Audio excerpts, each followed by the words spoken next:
En el campo del derecho se llama código al conjunto de normas legales ordenadas y sistemáticas que regulan de manera unitaria una cierta materia. En el caso del Código de Comercio, se trata del conjunto de normas y preceptos que regulan las relaciones mercantiles entre diversos individuos o empresas de un mismo territorio. La sociedad anónima es una sociedad de capitales, con responsabilidad limitada, en la que el capital social se encuentra representado por acciones y en la que la propiedad de las acciones está separada de la gestión de la sociedad. Nace para una finalidad determinada. Los accionistas no tienen derechos sobre los bienes adquiridos, pero sí sobre el capital y utilidades de la misma. El antecedente directo de las sociedades anónimas son las compañías comerciales, pues estas eran empresas europeas que se establecieron en los distintos territorios coloniales de América, África y Asia. Estas permitían financiar el elevado costo de cada viaje transportado de materias primas a la metrópoli. Se trataba de entidades semipúblicas que en los monarcas se asociaban a los burgueses y pequeños capitalistas, bajo una figura de repartición de ganancias. Posteriormente, este tipo de iniciativas pasan enteramente a manos privadas en casi todos los países de Europa.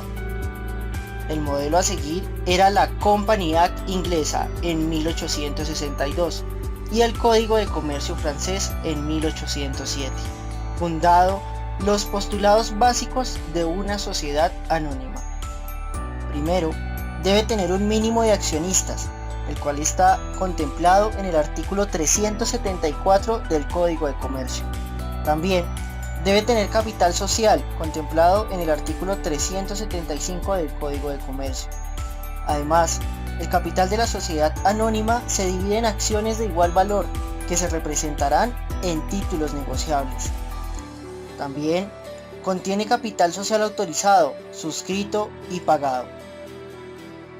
Al constituirse la sociedad, deberá suscribirse no menos del 50% del capital autorizado y pagarse como mínimo la tercera parte del valor de cada acción de capital que se suscriba.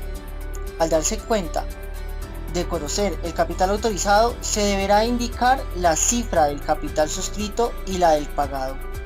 Por otra parte, la denominación social o nombre de la compañía debe ir seguida de las palabras Sociedad Anónima o de las letras SA.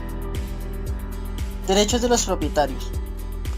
Cada acción confiere a su propietario determinados derechos, entre los cuales están el de participar en las deliberaciones de la Asamblea General de Accionistas y votar en ella, lo cual implica voz y voto en el mismo. También el de inspeccionar los libros y papeles del comerciante y el de negociar libremente las acciones a menos que se encuentre estipulado el derecho de preferencia en valor de la sociedad o de los accionistas e incluso ambos. También hay unas condiciones de las acciones. Primero, las acciones de la compañía pueden ser ordinarias o privilegiadas. Segundo, las acciones no suscritas en el acto de constitución de la compañía y de las que emita posteriormente la sociedad se colocan de acuerdo con un reglamento de suscripción de acciones elaborado previamente. Además, la sociedad podrá adquirir sus propias acciones, si lo aprueba la Asamblea General de Accionistas, con el voto favorable de no menos el 70% de las acciones suscritas. El pago de las acciones puede realizarse con bienes distintos al dinero, para lo cual debe realizarse el correspondiente avalúo. A cada suscriptor de acciones se le expide un título o títulos que justifiquen su calidad de tal. También, las acciones son libremente negociables, salvo algunas excepciones. Causales de disolución. La sociedad se disolverá por las causales generales de disolución y por las especiales establecidas para tipo de compañía, entre las cuales tenemos cuando ocurran pérdidas que reduzcan el patrimonio neto por debajo del 50% del capital suscrito y cuando el 95% o más de las acciones suscritas llegue a pertenecer a un solo accionista.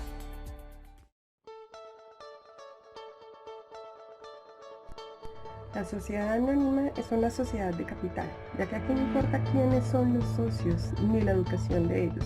Aquí lo importante es el capital que ellos invierten. Un ejemplo claro de este tipo de sociedad lo podemos ver en empresas como Avianca, Ecopetrol y Cementos Argos, en donde no conocemos quiénes son los socios, porque en la actualidad cualquier persona puede comprar acciones de estas organizaciones y ser dueños en cierto porcentaje. En este tipo de sociedades, la responsabilidad es limitada hasta los aportes de cada uno de los socios.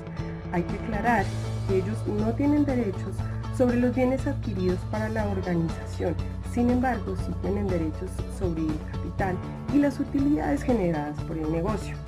Para crear una sociedad anónima se requiere de mínimo 5 socios y los aportes recolectados se dividirán en acciones de igual valor entre los mismos. Por último, es importante aclarar que la razón social de estas organizaciones será la denominación, es decir, el nombre que le van a poner a la organización o empresa, más la denominación sociedad anónima o las letras SA. Las desventajas de una sociedad anónima son que su capital de saldo inicial es muy elevado y resulta un inconveniente a tener en cuenta para los emprendedores e inversionistas. Se suele necesitar la participación de varios socios accionistas. Es una sociedad de carácter abierto, por lo que resulta difícil controlar la entrada de nuevos accionistas desconocidos a la empresa. Otro de los inconvenientes de las sociedades anónimas es que tienen una estructura rígida. Esto dificulta los cambios organizacionales y además toda modificación debe quedar reflejada en los estatutos sociales de la compañía. Para determinados trámites se suele necesitar ayuda de una gestoría o de otros profesionales. Por ejemplo, para la valoración de aportaciones no dinerarias se requiere la intervención de un experto designado por el registro mercantil. Una sociedad anónima usualmente se compone de una junta general de accionistas, también es llamada asamblea general de socios, en la cual se eligen los encargados de la administración de la sociedad, a partir de participación de los accionistas en persona o mediante representantes legales autorizados.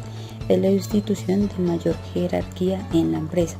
Un administrador de la sociedad es alguien que ejercerá las funciones ejecutivas y representativas de la sociedad y que será elegido por la Junta General de Accionistas. Este individuo puede tratarse de un individuo o administrador único, valga la redundancia.